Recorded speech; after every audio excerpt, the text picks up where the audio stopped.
Yes, jamen så vil vi gerne snakke om spændingsrække, Ahmed Nur og jeg. Og lad os da bare rykke til næste slide.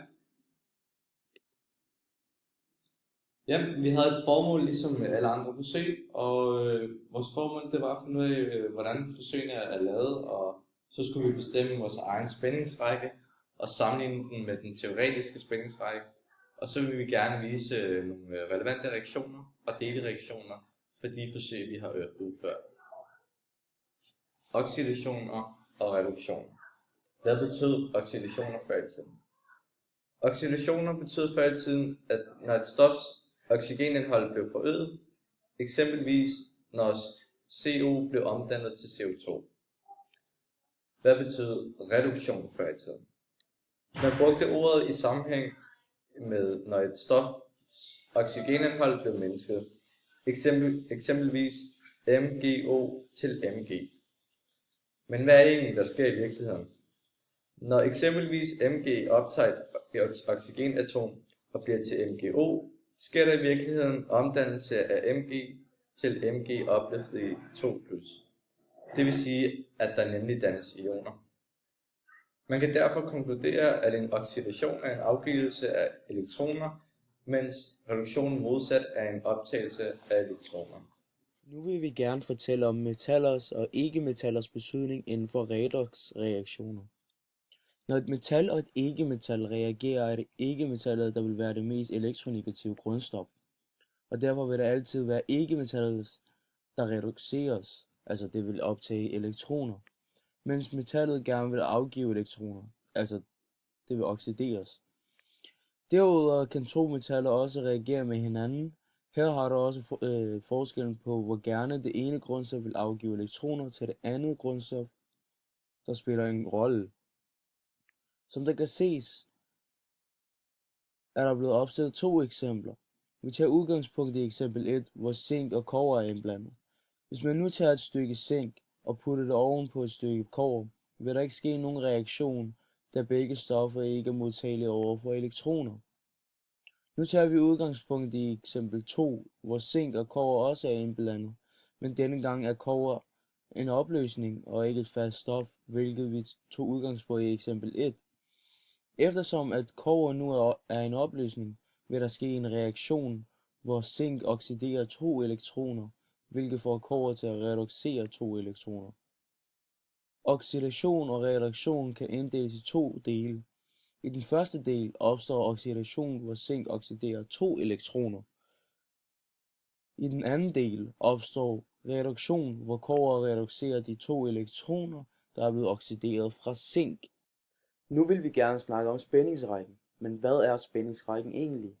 Spændingsrækken er en liste over metallers villighed til at reagere med hinanden. Spændingsrækken er inddelt i to grupper, uædle metaller og ædle metaller. De uædle metaller har typisk frie elektroner i yderste skal, og de er reaktionsvillige. De ædle metaller er mindre reaktionsvillige, da de har en god evne til at holde fast på deres elektroner. H er i centrum i spændingsrækken, og jo mere man kommer mod venstre, jo mere elektropositiv bliver metallerne. Her, som der kan ses her, er aluminium. Her er der en undtagelse. Selvom den er uædel, så er den ikke reaktionsvillig, da den danner aluminiumoxid ved iltning, hvilket er en hinde. Nu vil vi gerne snakke om de forsøg, vi har lavet. Som I kan se, har vi opstillet 5 forskellige forsøg. I det første forsøg tilsatte vi jern og kobbersulfat, og i det andet forsøg tilsatte vi aluminium og kobbersulfat. Og i det tredje forsøg tilsatte vi kobber og sølvnitrat. I det fjerde forsøg tilsatte vi magnesium og saltsyre, og i det sidste og endelige forsøg tilsatte vi jern og saltsyre. Som der kan ses her, så har vi sat de 5 forskellige forsøg i kolberne for at illustrere det.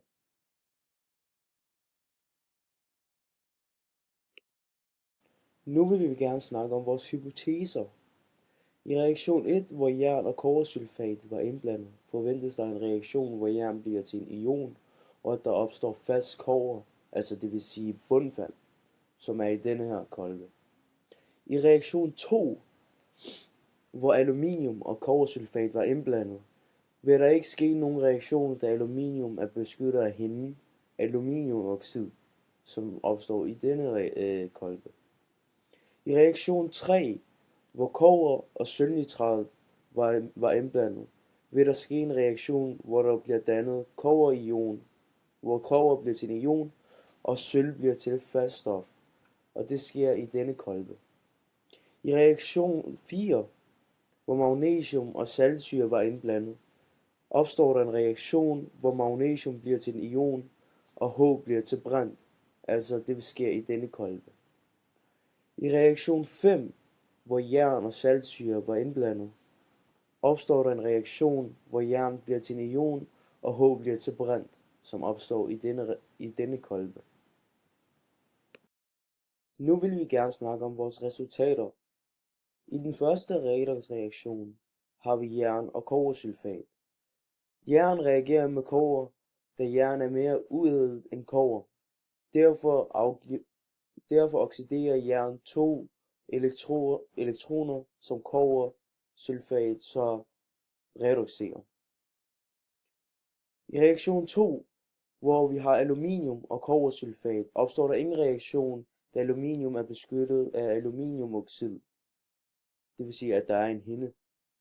I den tredje reaktion, hvor vi har kobber og sølvnitrat, opstår der en reaktion, da kobber reagerer med sølv, fordi kobber er mindre ædelt end sølv. Derfor oxiderer kobber 2 elektroner, som sølv reducerer. I den fjerde reaktion har vi magnesium og saltsyre. Her opstår der en reaktion, hvor magnesium afgiver elektroner til hydrogen, da det er mere elektropositivt end H.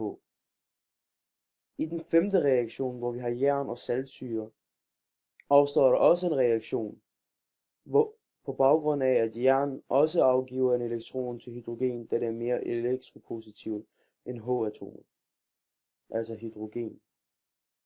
Her, som vi kan se her, så har vi de 5 forskellige kolber, hvor reaktionerne er opstået. Nu vil vi gerne snakke om vores spændingsrække og prøve at opstille den. Som I nok ved, så har vi haft 5 reaktioner, altså 5 forskellige reaktioner. I den første reaktion har vi haft jern og kobbersulfat, hvor jern står til venstre for kobber, da det er mere uædelt end kobber. I den anden reaktion har vi aluminium og kobbersulfat indblandet, hvor aluminium vil stå til højre for kobber, da det er mere ædelt end kobber. I den tredje reaktion, hvor vi har kobber og sølvnitrat, vil kobber stå til venstre for sølv, da det er mindre ædelt end sølv.